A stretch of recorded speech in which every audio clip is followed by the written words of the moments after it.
آج مناسبت کے اعتبار سے میں اس عظیم المرتبت شہنشاہ ولایت بزرگ کا ذکر ضرور کروں جن کا عرس مبارک بھی آج کی شب ہونے والا ہے، سلطان سید مخدوم اشرف جہانگیر سمنانی رضی اللہ تعالی عنہ۔ اولیاء کاملین میں دو بزرگ ایسے ملتے ہیں جنہوں نے بادشاہت چھوڑ کر کے ولایت کو اختیار کیا، فقر کو اختیار کیا۔ ایک حضرت ابراہیم بن ادھم رضی اللہ تعالیٰ عنہ، دوسرے حضرت مخدوم اشرف جہانگیر سمنانی رضی اللہ تعالیٰ عنہ۔ 15 سال کی عمر میں ان کو بادشاہت مل گئی تھی۔ ایک بادشاہ کے بیٹے تھے، ان کے والد گرامی حضرت سید ابراہیم۔ 15 سال کی عمر میں بادشاہت کے منصب پر آپ کو بٹھایا گیا۔ 10 سال آپ نے حکومت بھی کی۔ ایسے عدل اور مولا تعالیٰ کی معرفت کی طرف دل لگنے لگا، اور کچھ دنیا سے کنارہ کشی کی خواہشیں پیدا ہونے لگیں۔ تب ایک بزرگ کا وہاں سے گزر ہوا، انہوں نے آپ کو کچھ ٹکڑے کھانے کے لیے دیے اور اویسی اشغال کی کچھ اجازتیں دیں تنہائی میں۔ اس کے بعد حضرت مخدوم اشرف سمنانی کا حال یہ تھا کہ 25 سال کی عمر میں پوری بادشاہت کو ترک کر دیا جو شاہانہ کر و فر تھا۔ آپ کے ارد گرد ہزاروں سپاہی ہوتے تھے، وزیر ہوتے تھے، امراء ہوتے تھے۔ سلطنت کا جو ٹھاٹ باٹ ہوتا ہے اسے چھوڑنا ہر انسان کے بس کی بات نہیں۔ چھوٹی سی کرسیاں لوگ نہیں چھوڑتے، وہ تو بادشاہت کی بات ہے۔ مرنے تک بھی سیاست کی ہوس لوگوں سے جاتی نہیں ہے۔ یہ منصب جس کو حب جاہ کہا جاتا ہے، اولیاء کاملین فرماتی یہ زہر ہے انسان کے لیے، زہر ہے۔ بعض لوگ صرف اس لیے کرسیاں حاصل کرتے ہیں تاکہ وہ اپنے نفس کو خوش کر سکیں، باقی ان کا نفع کچھ بھی نہیں ہوتا ہے۔ دیکھتے نہیں آپ لاکھوں کروڑوں کی لاگت میں الیکشن میں پیسے خرچ کر کے کرسیاں جماتے ہیں، پتہ نہیں اتنا ان کو حاصل ہوتا ہے کہ نہیں ہوتا۔ لیکن بعض منصب ایسے ہوتے ہیں محض اپنی خواہشات کو پوری کرنے کے لیے۔ میرے عزیزو، یہ حب جاہ، حب منصب، یہ بہت بڑا زہر ہے، اسے چھوڑنا بہت مشکل ہوتا ہے۔ یہی چیز میں دکھانا چاہتا ہوں کہ مخدوم اشرف سمنانی کوئی ایک محلے کی کرسی چھوڑ کر نہیں آ رہے تھے۔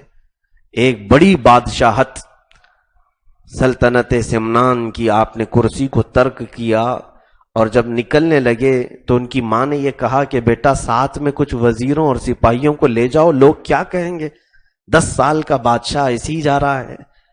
انہوں نے اپنی ماں کی بات رکھتے ہوئے کچھ وزیروں اور سپاہیوں کو آدھے راستے تک بلایا، اور اس کے بعد اپنے اوپر پہنا ہوا جبہ بھی اتار کر کے دے دیا۔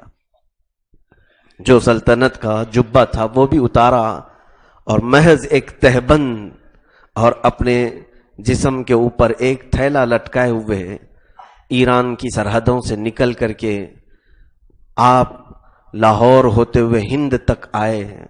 پیدل سفر کرتے ہوئے اس بیچ کتنے صحراؤں کا سفر کیا، کتنے سمندروں کو پار کیا، اور کتنی پہاڑیوں کو عبور کیا۔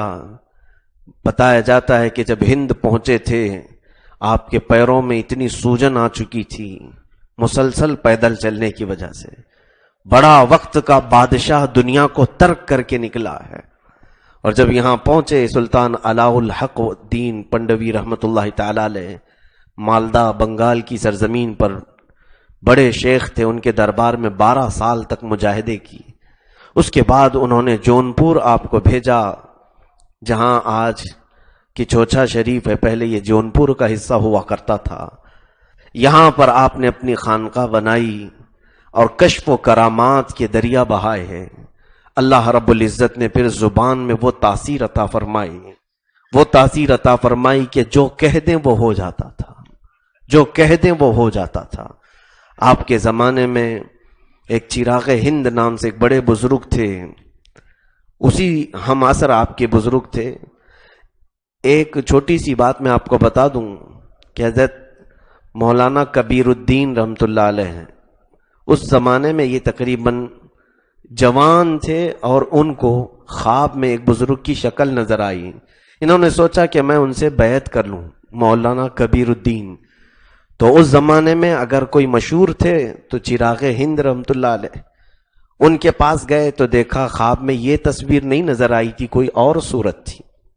بہرحال ان کی خانقاہ میں رہے اپنے شاگردوں کے ساتھ مولانا کبیر الدین۔ پھر وہاں سے حضرت مخدوم اشرف سمنانی رحمۃ اللہ علیہ کا گزر ہو رہا تھا، ملاقات کے لیے آئے تو دیکھا یہی وہ صورت ہے جو مجھے خواب میں نظر آئی تھی۔ حضرت مخدوم اشرف سمنانی کے ہاتھ پر بیعت کر لیا۔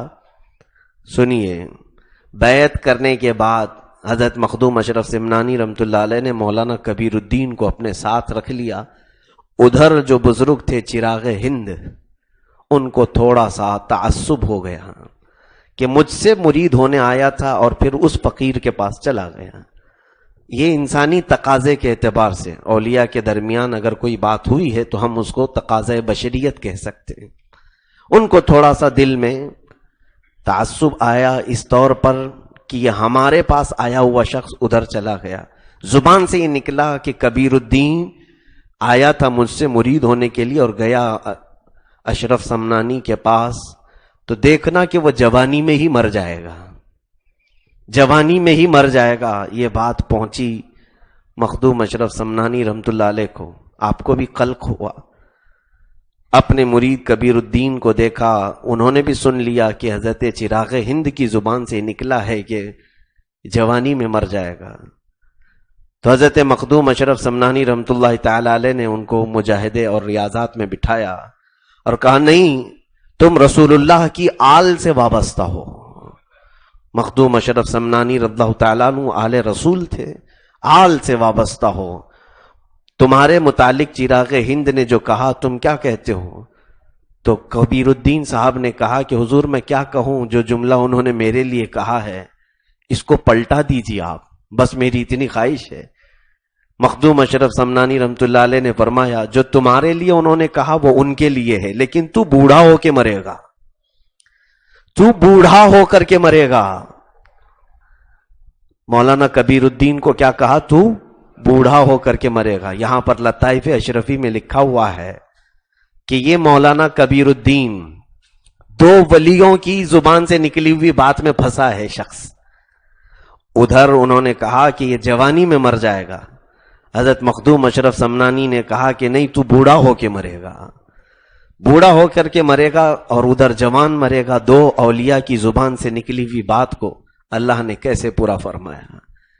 لطائف اشرفی میں یہ لکھا ہے کہ 25 سال کی عمر میں مولانا کبیر الدین کی کمر جھک گئی تھی، پورے بال سفید ہو گئے تھے، دانت جھڑ چکے تھے، اور جیسے ایک 90 سال کا بوڑھا ہوتا ہے ان کی وہ حالت 25 سال کی عمر میں ہو گئی تھی، یعنی پورے بوڑھے، مکمل بڑھاپا آ چکا تھا، اور 25 سال کی عمر میں ہی آپ کا انتقال ہوا۔ اس ولی نے جو کہا جوانی میں جاؤ گے وہ بھی پورا ہوا، انہوں نے جو فرمایا نہیں تو بوڑھا ہو کے مرے گا، اللہ نے وہ بھی پورا فرمایا۔ لیکن ایک اور بات ہے کہ لکھا ہے چراغ ہند رحمۃ اللہ علیہ یہ مولانا کبیر الدین سے 5 سال پہلے ہی انتقال کر چکے تھے۔ جو جوانی میں انتقال کی بات ان کی آئی تھی ان کے لیے، تو یہ سلطان مخدوم اشرف سمنانی جنہوں نے دنیا ترک کیا، سلطنت کو ختم کیا اور فقر و فاقہ کو اختیار کیا، اللہ نے پھر ان کی زبان میں سلطنت عطا فرمائی تھی۔ ایسے کہ کچھوچا جب پہنچے تھے تو یہاں کے لوگ بڑے پریشان بھی کرتے تھے، جادوگر بھی تھے، الگ الگ قسم کے لوگ بھی۔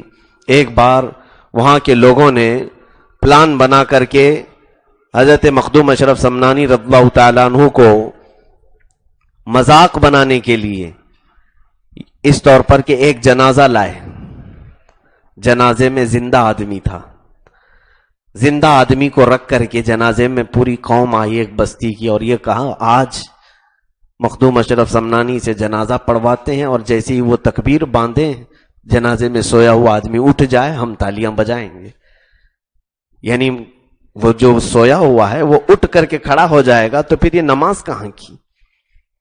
تو وہ لوگ آئے مخدوم اشرف سمنانی کے پاس، رونا دھونا کرنے لگے کہ ہمارے گھر میں انتقال ہو گیا، آپ جنازے کے لیے۔ آپ نے کہا کسی اور سے پڑھوا لو، کسی اور سے پڑھوا لو۔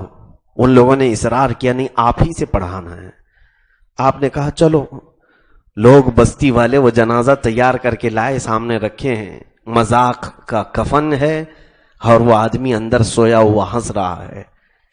اور جب صفیں درست ہو گئیں مخدوم اشرف سمنانی رحمت اللہ علیہ نے تکبیر باندھی، چاروں تکبیریں پڑھیں، سلام پھیرا، اور اس کے بعد جیسی نماز ختم ہوئی جنازے میں سے کوئی اٹھا نہیں. وہ اٹھا نہیں، اس کی روح پرواز کر چکی تھی.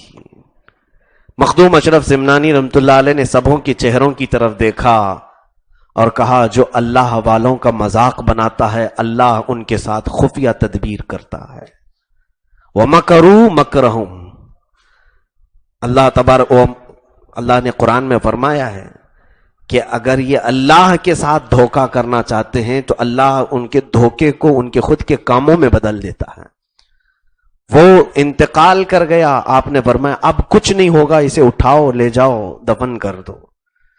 تو یہ زبان کی سلطنت مخدوم اشرف سمنانی رضی اللہ تعالیٰ عنہ کو جو ملی ہے میرے عزیزوں، وہ ترک دنیا پر سلطنت کو جو ترک کیا ایک بہت ہی بڑا عظیم کام ہے.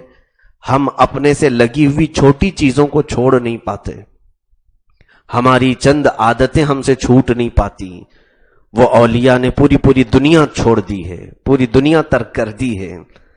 یاد رکھیں کہ اللہ کے لیے جب بندہ کوئی چیز چھوڑتا ہے تو مولا اسے پھر تنہا نہیں چھوڑتا، ہمہ وقت اس کی مددگیری فرماتا ہے، اس کی دستگیری فرماتا ہے.